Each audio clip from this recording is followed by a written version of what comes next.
Hello, myself Dr. Wajid Mughal.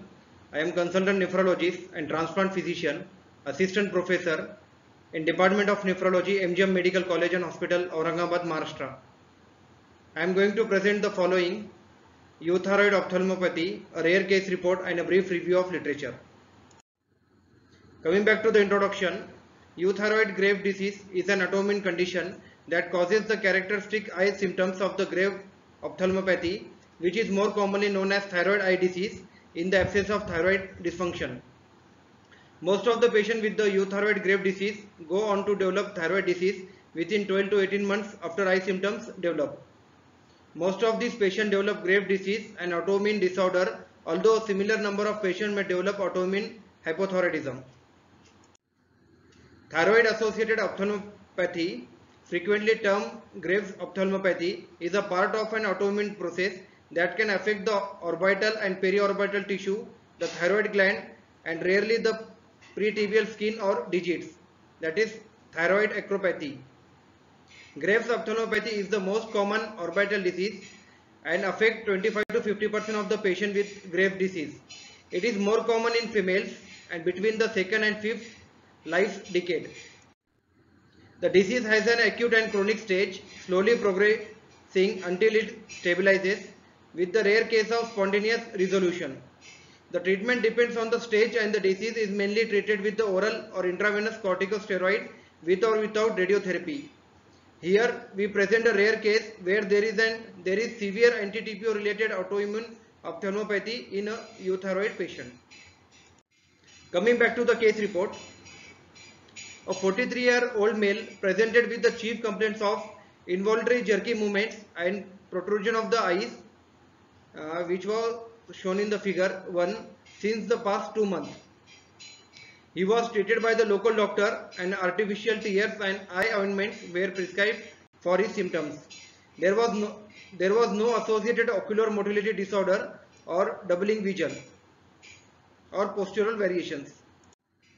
The patient denies for any loss of weight in spite of good appetite, sweating, tremor or palpitation. There was no history of any trauma. There is no preceding history of defective vision or blackouts or transient loss of vision or defective color perception. The patient also denies for any skin discoloration or any neck swelling or exposure to radiation therapy or chemotherapy. There was no history of dysphagia, dysphonia, easy fatigability. The patient was non-diabetic. He is a known case of hypertension and hypercholesterolemia. Control on tablet telmisartan 40 mg and tablet Stator 40 mg. The family history was without any significance. On examination, he was averagely built and well nourished. Sleeping pulse rate 86 per minute, regular in rhythm and volume. Blood pressure 140 by 90 mm of mercury in the right upper arm in supine position. There was no evidence of cyanosis, clubbing, lymphadenopathy, edema or pallor was seen. Higher functions were normal. Systemic examination were within normal limits. Fundus examination and eye movements were normal. On ophthalmological examination, patient had upper eyelid retraction. These findings is associated with the lead lag on infraduction, that is von Graff's sign, eye globe lag on supraduction, that is Cocker sign, and a widened palpebral fissure during fixation, that is Dalrymple sign, and an incapacity of closing the eyelid completely. This is the figure 1 of the euthyroid ophthalmopathy. Then we do the routine investigation, which shows hemoglobin of 15, total leukocyte count was 7500 and platelet count was 1,47,000. Liver function and kidney function test and serum electrolytes were normal. Lipid profile shows serum cholesterol of 208 with serum triglyceride 96 and his thyroid levels TSH 1.37, T3 84.2 and T4 5.74 were normal. Ultrasonography of the thyroid was normal. The antimicrosomal antibody titer TPO was too high, that is up to 371.65 international unit per ml. MRI brain showed no significant abnormality. CT orbit shows increased retrobulbar fat more on the left side and mild bilateral proptosis slightly more on the left side. We suspected of severe anti-TPO related autoimmune ophthalmopathy in a euthyroid and started on intravenous methylprednisolone 1 gram per day for 3 days, followed by 40 mg daily, which was tapered, and maintenance dose of 10 mg after 6 weeks. After pulse therapy, his jerky movements slows down and protrusion of the eye disappear gradually. Simultaneously, lubricants such as carboxymethylcellulose 1% eye drop at a daytime and ointments at the night along with the topical NSAID was prescribed. The patient was following up after 1 month. The general condition of the patient improved and without any complaints. Here we report a rare case where there is severe anti-TPO related autoimmune ophthalmopathy in a euthyroid patient. Now coming back to the discussion, euthyroid ophthalmopathy is a much less and occurring in approximately 10% of the patient with Graves ophthalmopathy. Euthyroid ophthalmopathy is defined as ophthalmopathy without no present or past history of hyperthyroidism and is reported in 0.7% of the patient in a large series of Graves ophthalmopathy. TS antibody positivity has been shown in 10 of 11 patients with euthyroid Graves ophthalmopathy by the scientists Ill et al. By a cytochemical bioassay. In 1995, 2 patients with euthyroid Graves ophthalmopathy showing no thyroid abnormalities except positive TS antibody were reported by the Wattenbull et al. The annual incidence rate of TO has been estimated at 16 cases per 1 lakh women and 2.9 cases per 1 lakh men. There appears to be a female preponderance in which women are affected 2.5 to 6 times more frequently than men. However, severe cases occur more often in the men than in women. In addition, most of the patients are aged 30 to 50 years, with the severe cases appearing to be more frequent in those older than 50 years. Although most cases of the TO do not result in the visual loss, this condition can cause vision threatening exposure keratopathy, troublesome diplopia and compressive optic neuropathy. Therefore, although the prognosis is generally favorable for the patients with this condition and most of the patients do not require surgical intervention. The thyroid gland itself do not cause TO and regulation of the thyroid function does not abort this condition. Rather, the thyroid gland, eye muscle and pretibial skin are specially subjected to the autoimmune attack. Many patients with the TO are hyperthyroid, but euthyroidism, Hashimoto-thyroiditis, thyroid carcinoma and neck irradiation are also associated with TO. It is associated strongly with the smoking, and the more severe the eye disease, the stronger the association. Autoimmune disease such as myasthenia gravis, Addison disease, vitiligo and pernicious anemia have been described with the TO.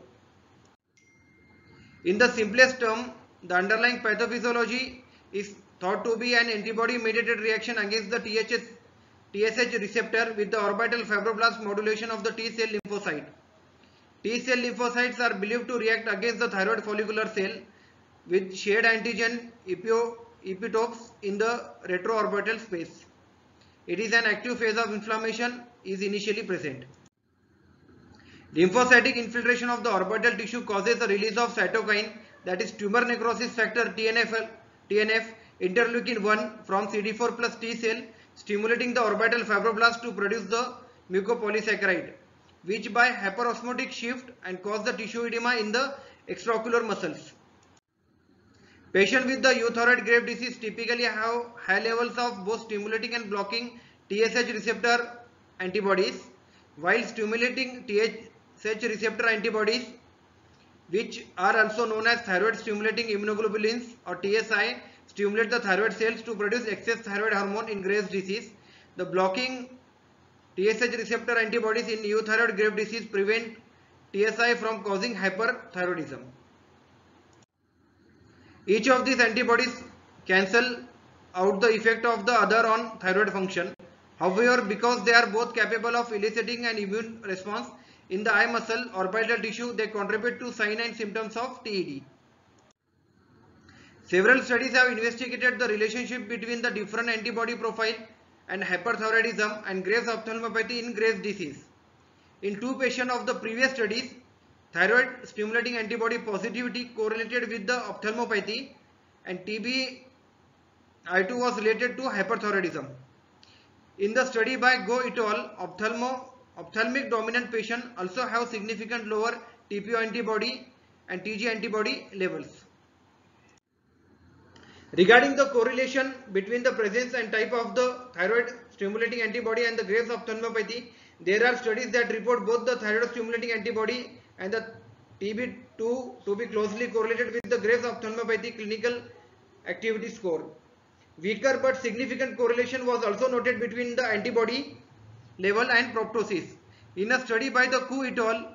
In patients with the severe ophthalmopathy and unexpected highly prevalence of TPO antibody and TG antibody negativity and a high TSH antibody positivity was reported. Conversely, two studies by Kim et al. Demonstrated TSH antibody positivity was significantly associated with the presence of Graves' ophthalmopathy. Euthyroid Graves' disease is a self-limiting disorder. During the active disease phase, this can last from several months to 5 years or longer. Symptoms typically wax and wane, sometimes worsening over time. The active phase is followed by a resolution phase. During the resolution phase, much change associated with the TED resolves spontaneously. However, if the scar tissue forms or permanent changes occur, surgery known as orbital decompression may be required. This surgery should not be performed during the active disease phase since surgical changes can interfere with the normal healing process. Thyroid ophthalmopathy is classified into acute or inflammatory disease, progressive and histologically associated to lymphocytic infiltration and edematous changes, and in chronic or inactive disease associated with fibrotic changes and fat infiltration in the retroorbital tissue, especially the extraocular muscles. The acute phase of the disease present as main symptoms pain, conjunctival hyperemia, edema and eyelid hyperemia, proptosis, caruncle edema, chemosis, diplopia and blurred vision. The involvement is bilateral in up to 80% of the cases and usually manifests in patients with the hyperthyroidism involving two or more extraocular muscle without tendon involvement. In the screening for thyroid disease, the combination of free T3 and TSH or serum TSH are highly sensitive and specific.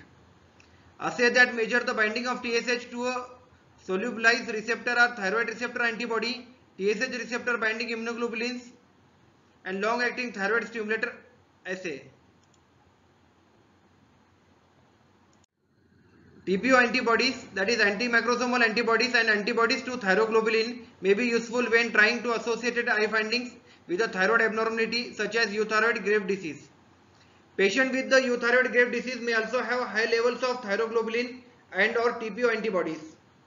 Imaging stays, especially MRI or CT scan, may also be used to assay orbital congestion and exophthalmometer may be used to measure the proptosis. An orbital ultrasound may also be used to measure the enlargement of the orbital muscles. Ultrasound may be followed over the time to assess the disease progression, treatment response. The diagnosis of thyroid eye disease was based on the presence of ophthalmopathy and confirmed by the positive serum thyroid stimulating antibody, both being specific indicator of the Graves' disease. In one of the largest series reported in the literature, that more than 90% of the patients with the active Graves' ophthalmopathy were associated with hyperthyroidism.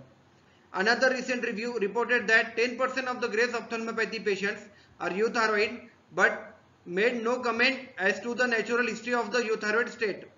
In addition, our patient had serum free thyroxine, free T3 level and TSH level within normal range with the absence of serum thyroid receptor antibody. However, radioactive iodine treatment, hyper and hypothyroidism, elevated TR antibody level which were considered as a risk factor for the development of Graves' ophthalmopathy. The only abnormal laboratory findings in our patient was elevated thyroid stimulating antibody. Nishikawa et al. In their study evaluated the association between the eye changes and the thyroid associated autoantibodies. They concluded that the thyroid stimulating antibody in Graves' patient with the Graves' ophthalmopathy was significantly higher than that in patient without Graves' muscles measured using MRI. This result is the evidence of significance of thyroid stimulating antibody in the development of ophthalmopathy. The treatment is based on the phase in which the disease is acute or chronic. In the acute phase, the anti-inflammatory treatment of choice is the corticosteroid therapy orally or intravenously. Corticosteroid therapy is associated with the use of radiation using the linear accelerator in the 10 continuous session in the most severe cases, or 10 weekly session with the total dose of 2000 CGY. Another drug treatment option is the use of colchicine with a dose of 0.5 to 1.5 mg per day alone or in combined with the radiotherapy and or corticosteroid with the good therapeutic response. Treatment for euthyroid grave disease involve therapies designed to reduce the immune response and promote immune system healing. Most of the patients with the TO can be observed. The follow-up interval depends on the disease activity. Monitor for the visual loss from corneal exposure and optic neuropathy and for the strabismus development. If a patient has dry eye symptoms, consider having them use artificial tear during the day, lubricating ointment at the night and punctural plugs. In addition, encourage the patient to stop smoking to decrease the risk of congestive ophthalmopathy. Sleeping with the head of the bed elevated may decrease morning lid edema. Systemic steroids are usually reserved for the patient with the severe inflammation or compressive optic neuropathy. Adjunctive cyclosporine, octreotide and intravenous immunoglobulins are less common modalities of medical treatment for optic nerve compression. Orbital irradiation is sometimes prescribed for the moderate to severe inflammatory symptoms, diplopia and visual loss in patients with the TAO. Approximately 5% of the patient may require surgical intervention. Unless compressive optic neuropathy or severe corneal exposure is present, surgery is generally delayed during the active inflammatory phase. Surgery is usually performed during the quiescent cicatricial phase of the disease, that is terminal stage of the disease. Patient who shows a favorable response to the corticosteroid usually show the good response to orbital radiotherapy.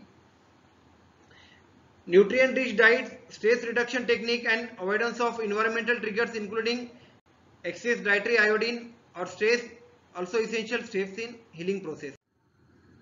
Coming back to the conclusion of this case report, this is a rare, being third case report in the literature known to us of thyroid related severe ophthalmopathy or orbitopathy in a structurally and functionally normal thyroid gland related to very high titer of anti-TPO antibodies. Thyroid ophthalmopathy is a feature of thyroid illness with deranged thyroid function. However, we present a rare case report of severe anti-TPO related ophthalmopathy with a normal thyroid function and radiologically normal thyroid gland. Thank you.